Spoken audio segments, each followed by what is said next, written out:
Aleluia, aleluia, aleluia. Bendito que vem aquele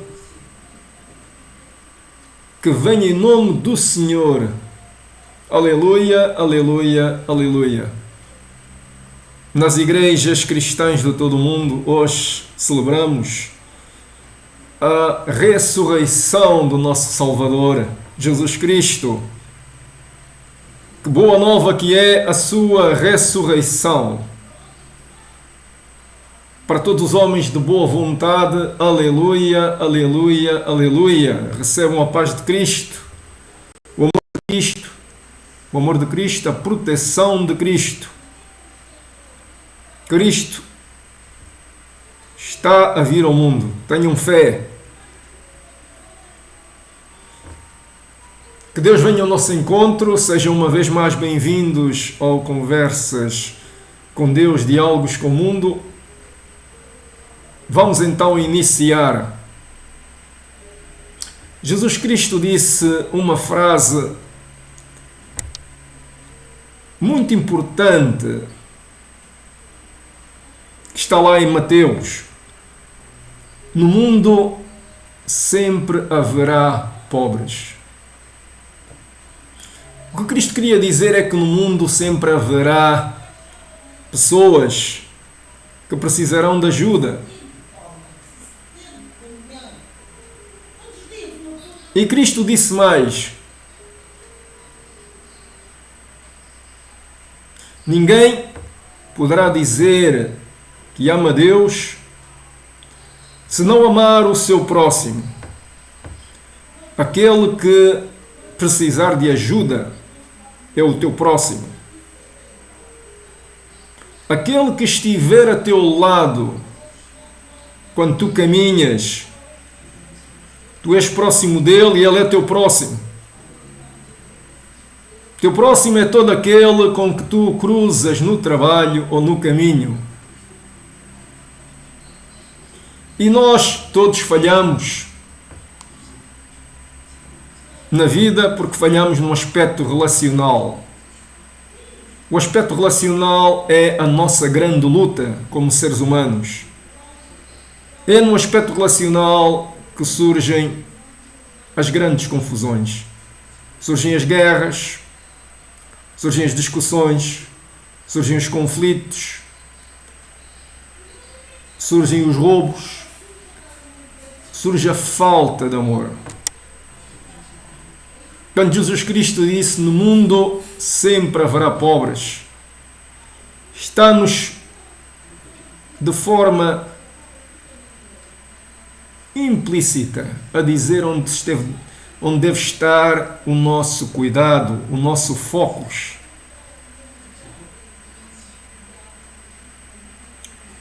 Há muitos ricos, milionários até, que têm uma vida boa. Muitos dirão: foi mérito deles. Eu discordo. É mérito de Deus. Deixa-nos dizer o que o Bill Gates disse.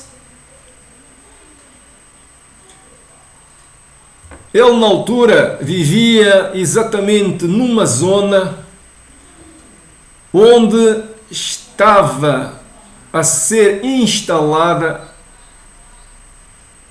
as primeiras empresas, ou a primeira empresa que lidava com computadores. Ele vivia naquela zona e a empresa estava lá pertinho.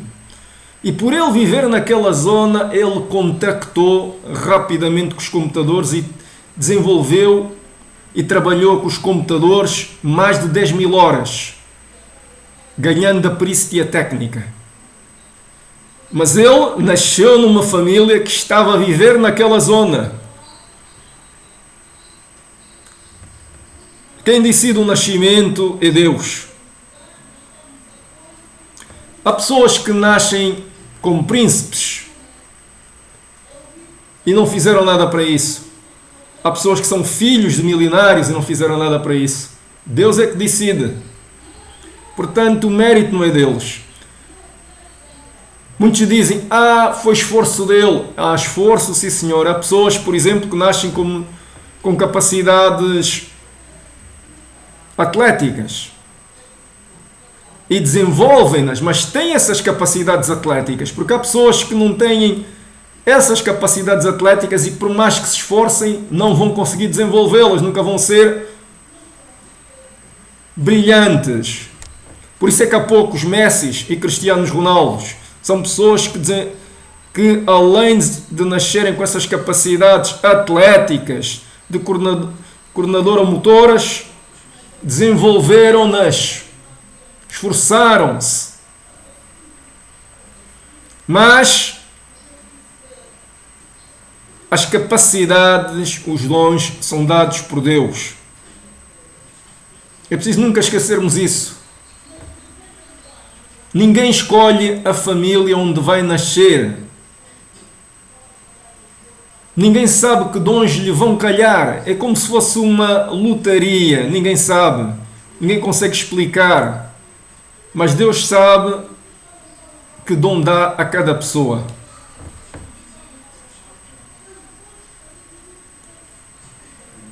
Por isso é que Cristo disse, chamado muita atenção de forma implícita: no mundo sempre haverá pobres.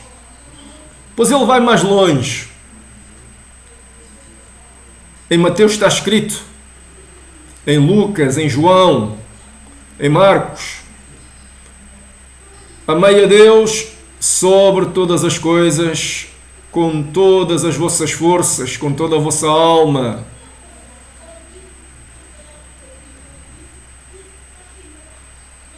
Com toda a vossa vontade e com todo o vosso entendimento.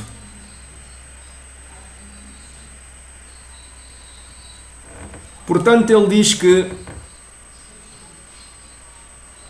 nós devemos, primeiro que tudo, amar a Deus sobre todas as coisas, que é a prioridade. Segundo, amar o outro como a nós mesmos. Ou seja, se nós gostamos de nós, amamos a nós mesmos, gostamos do melhor na nossa vida, temos que fazer ao outro isso. Temos que, dentro das nossas possibilidades, oferecer-lhe isso. Dar-lhe isso. E o mal do mundo está aí exatamente. Porque nós queremos o bem para nós, mas não queremos dar ao outro. Há muitas pessoas que ficam com aquela ideia que eu só posso dar se também receber. Não é bem assim. Imaginemos um músico. Um músico, imaginemos que gosta da sua música. Imaginemos que ele dizia: eu não vou cantar enquanto não receber. Não pode ser assim. O músico oferece de forma gratuita, espontânea, a sua música ao mundo, a Deus, às pessoas. Não pensa em receber primeiro, pensa em oferecer. Oferece aquilo que ele tem. O verdadeiro professor oferece o seu conhecimento antes de mais. Oferece tudo aquilo que ele tem aos alunos, ao mundo, a Deus. Oferece. Não vai pensar: eu preciso daquilo para ensinar. Deem primeiro para eu ensinar. Nós temos que compreender que amar significa considerar primeiro o ato de oferecer em vez de receber.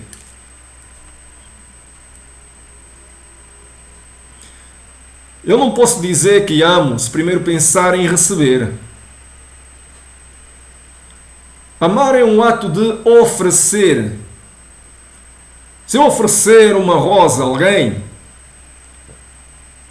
espero que a rosa vá com essa pessoa juntamente com o seu perfume. Eu não quero ter o perfume da rosa nas minhas mãos.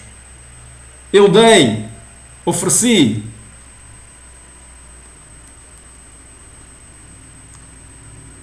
Amar é como se fosse oferecer uma rosa, deixando que o perfume da rosa também se vá para o outro.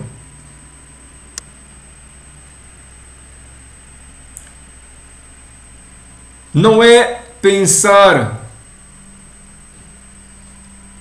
em que eu preciso de ter ou de obter primeiro para dar.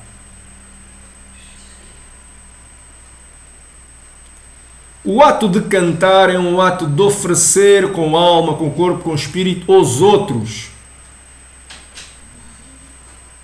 O ato de ensinar é um ato de ensinar com corpo, com mente, com espírito, ao mundo, aos outros e a Deus.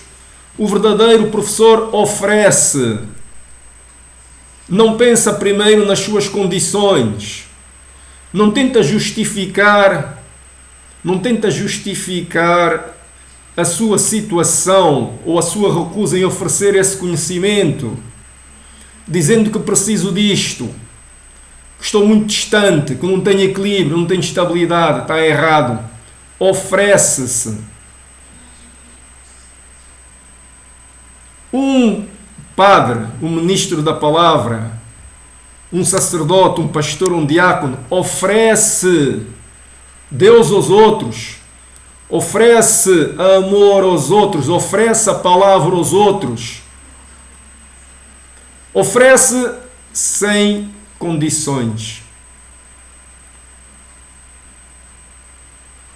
Amar é isso, é oferecer sem condições. Foi como Jesus Cristo veio à Terra. Ofereceu a sua vida em sacrifício sem condições. E todos nós estamos a falhar na interpretação desse conceito de amor. Porque muitos dizem que o mundo precisa de amor, que todos procuram o amor, mas a parte principal do amor as pessoas descuram ou não entendem muito bem, que é um ato de oferecer, sem pensar em receber.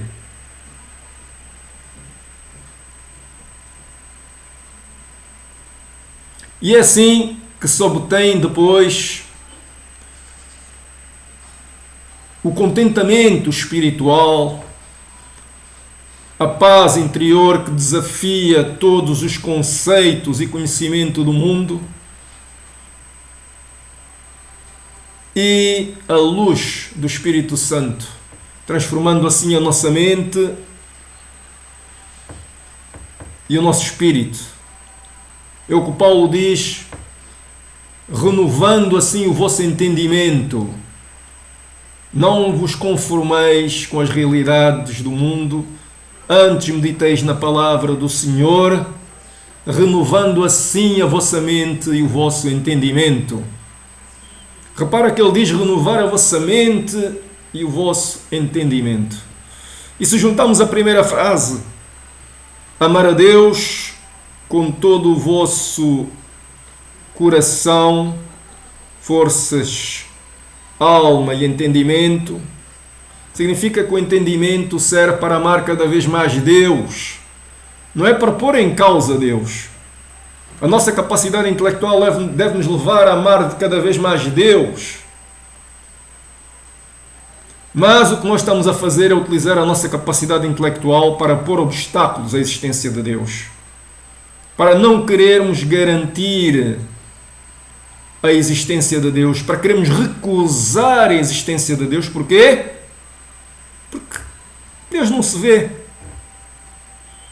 Então nós queremos reduzir a nossa vida apenas àquilo que podemos ver, quantificar, medir, explorar, através de fórmulas matemáticas, corolários, testes científicos, estabelecimento de hipóteses que podem ou não ser confirmadas através desses mesmos testes. Se nós formos por aí, a nossa vida fica muito redutora. Porque, cedo ou tarde, vamos pôr em questão os próprios sentimentos humanos, também eles não se veem. O amor de uma mãe pelo seu filho não se vê. A alegria interior não se vê. A amizade entre pessoas não se vê. Vê-se apenas a exteriorização dos comportamentos, mas o laço invisível que os une não se vê. O vento que sopra também não se vê. Vê-se apenas os efeitos das folhas das árvores abanarem de um lado para o outro. Portanto, nós temos que perceber que o nosso entendimento não pode pôr em causa a existência de Deus. Pelo contrário, deve-nos levar a amar cada vez mais Deus e aumentar a nossa fé. E outro pormenor da fé interessante que Cristo disse é: além de na vida sempre haverá pobres, ele disse que mantenham a fé. Feliz daquele que crê sem ter visto. Esta era uma mensagem para todos nós, porque Cristo sabia que ia sair da terra e havia muitos que não iriam vê-lo nem ouvi-lo pessoalmente. Por isso ele diz isto: feliz daqueles que acreditam sem terem visto. Acreditar sem ver. E o mundo é imperfeito exatamente para as pessoas perceberem que devem acreditar sem ver. A fé que leva o verdadeiro amor de Deus e amor das pessoas e o aumento, o alimento da esperança é desenvolvida no meio do mundo imperfeito. Só no mundo imperfeito é que nós podemos desenvolver a esperança, desenvolver a fé de crer sem ver. Só no mundo imperfeito é que nós podemos pensar em melhorar as coisas. Se o mundo fosse perfeito, não havia razão nem para a fé, nem para o amor. A luta do amor e da fé tem lugar no mundo imperfeito, o mundo de conflitos, o mundo de medos, o mundo de dor. É aí que a ação de Cristo tem mais força e foi essa mensagem que Ele quis nos veicular. Porque quando estamos bem, não nos falta nada, comemos bem, bebemos ainda melhor, temos uma boa cama, uma boa casa, roupa, estamos bem de saúde e a nossa família também está bem, a fé não nos serve para nada. A fé só nos serve nas adversidades, nas tribulações, nas lutas. E a fé serve-nos como alimento para melhorarmos e vislumbrarmos lá ao longe o caminho da melhoria, o caminho da bondade, o caminho da resolução dos conflitos e dos problemas. Temos que olhar lá. Por isso é que eu digo, a nossa fé não pode ser um pássaro preso numa gaiola. A nossa fé não pode ser uma águia que se esquece que tem asas. As asas servem para voar. A nossa fé não pode ter vedações. A nossa fé não pode ter fronteiras. A nossa fé não pode ter limites. A nossa fé tem que voar lá longe, lá longe. Porque se nós pormos limites à nossa fé, estamos a pôr limites à existência de Deus, à ação de Deus no mundo e na nossa vida. Se nós pormos limites e criarmos vedações à nossa fé, estamos a criar limites e vedações ao poder de Deus na nossa vida e no mundo. A nossa fé vai justificar que tipo de Deus nós queremos e queremos ter na nossa vida. A esperança que depositarmos na forma como Deus age para nós, para conosco e para com o mundo, é assim que Ele atuará. Diz-me o que queres que eu faça e eu te farei, disse Cristo. A tua fé te salvou, faça-se de acordo com a tua fé.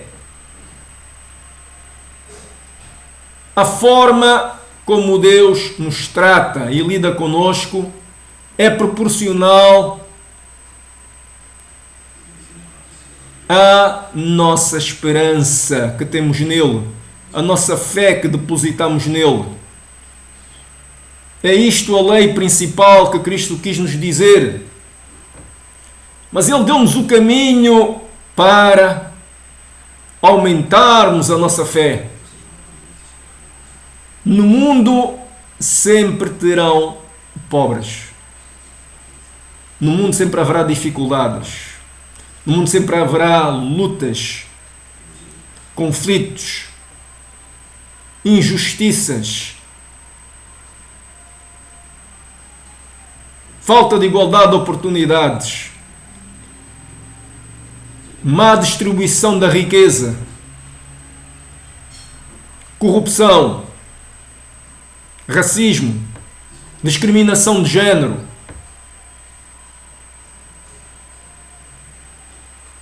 xenofobismo. No mundo sempre haverá isso. E é aí que a nossa luta tem que se focar, se queremos um mundo melhor. É aí que a nossa fé tem que se debruçar, se queremos um mundo melhor.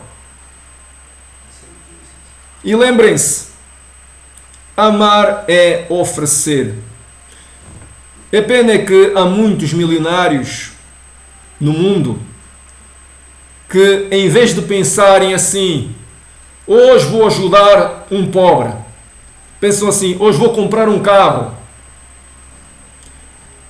Em vez de pensarem assim, hoje vou ajudar uma família pobre ou duas, dar-lhes uma casa, não, hoje vou comprar uma vivenda.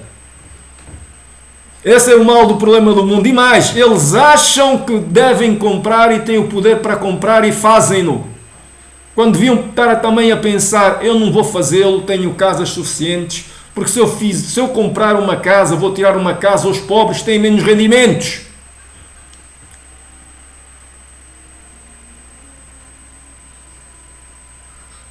Esse é que é o problema do mundo. E eu questionei Deus várias vezes porque é que Ele não intervém no mundo. Inclusive houve uma vez que eu orei fortemente e disse, dá-me o teu poder, que eu agirei no mundo por ti. Eu matarei os maus, eu porei as minhas mãos no fogo, eu banhar-me-ei de sangue, se for possível. Tu ficarás limpinho na tua luz, no teu cantinho, mas dá-me a mim esse poder. E eu já vos disse a resposta que recebi. E eu sei que Deus está a vir ao mundo porque me foi dito. E portanto, eu se tivesse que, posso-vos dizer mesmo, eu se tivesse que julgar o mundo, se Deus me tivesse dado o seu poder, eu não sei o que é que eu faria, mas eu começaria por ver quem eram os maus.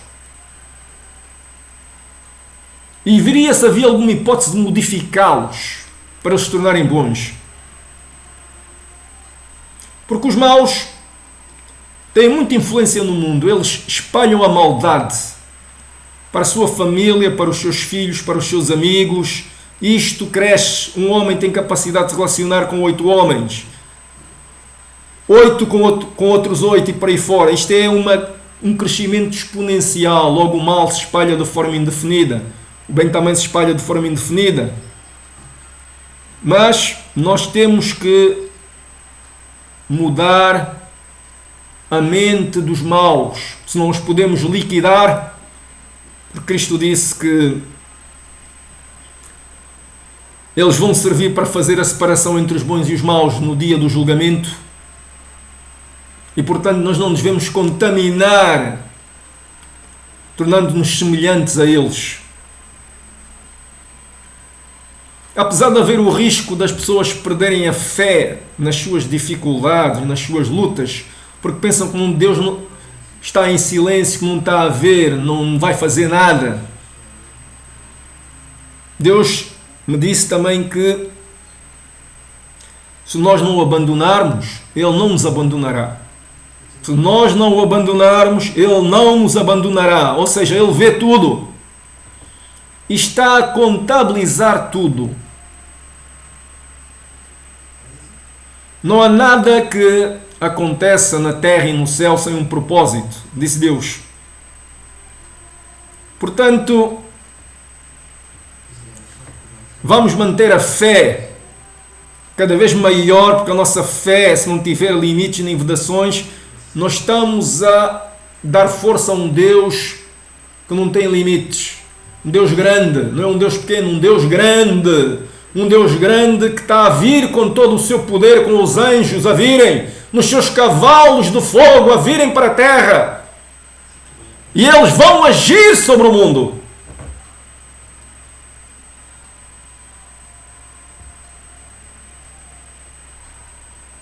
Creiamos nesse Deus, esse Deus grande, esse Deus que hoje ressuscitou. Vislumbremos Ele vestido com uma túnica de linho, como dizem os profetas, brilhante, brilhante, brilhante, uma luz mais forte que a do próprio sol, cheio de paz, a vir ao mundo, e os seus anjos ao lado dele. E garanto-vos que, se nós imaginarmos esse Deus vai agir no mundo mais cedo do que nós pensamos.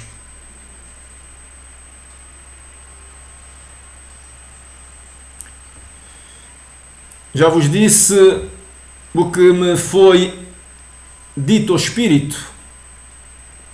Que Deus vos abençoe, que tenham uma Santa Páscoa. Que Deus vos guarde e vos guie. Que Deus alimente o vosso espírito, dando-vos entendimento, conhecimento para a sua palavra. Que Deus vos dê humildade para não ficarem contaminados pela vossa sabedoria e por aquilo que vos é dito. Para não pensarem que sabem mais do que os outros. Para não pensarem que merecem mais do que os outros. Que Deus também vos dê a humildade para aceitarem não serem aceitos por todos, não serem amados por todos, não serem bem vistos por todos. Aceitem mesmo ser desprezados e serem os últimos. Que Deus vos dê essa coragem, essa capacidade.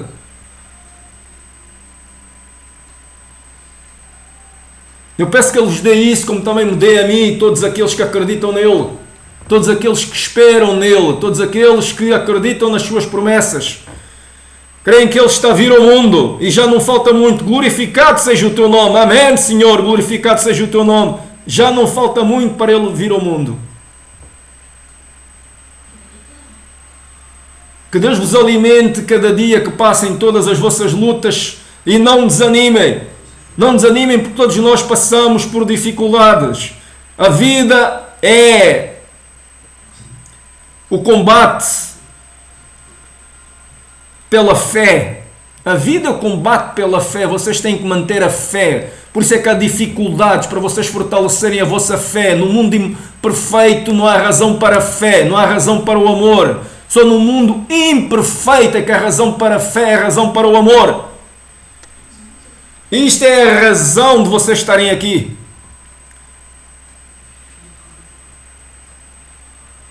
E que Deus abençoe a vossa família, a vossa vida e vos dê tudo aquilo que precisam. Saúde, paz de espírito, amor, alegria e paz. E vos ajude a realizar os seus projetos para atingirem o vosso propósito. Eu que peço, em nome e por amor de Jesus Cristo, para vocês e para mim. Tenham uma boa Páscoa. Nosso Mestre é celebrado hoje a sua ressurreição. Eu oro, uma vez mais, em nome e por amor de Jesus Cristo, que o poder de Deus, a graça de Jesus Cristo e a comunhão do Espírito Santo estejam com todos nós. Em nome do Pai, do Filho e do Espírito Santo. Amém.